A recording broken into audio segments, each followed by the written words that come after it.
Well, let's turn now to Michael Herzog in Tel Aviv. I'll come to Donald Trump's response in a minute, but first the suspected Israeli attack on the airbase overnight. Why might the Israelis target that airbase in particular?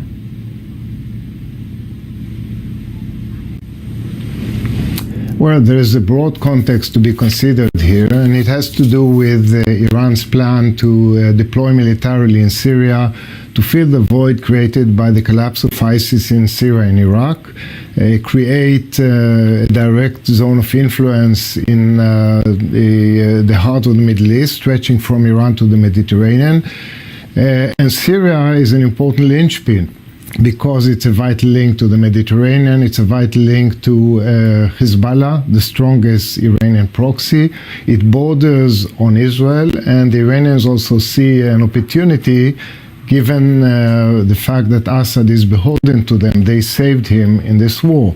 So they are planning to build a naval base in Syria and air base, ground bases for the Shiite proxies, facilities in Syria and Lebanon, to convert Hezbollah's arsenal of rockets into high-accuracy rockets aimed at Israel. And Israel, of course, cannot stand idly by and has taken action in order to stop that to the extent possible.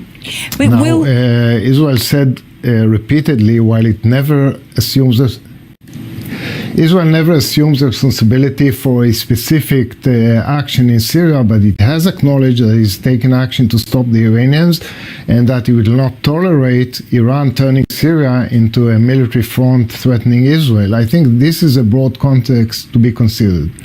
Would Israel have informed the US, do you think, of any attack?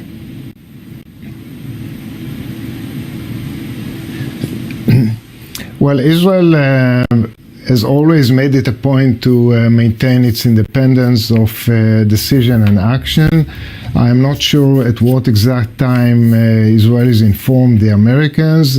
We have an excellent line of communication between leaders and between professionals.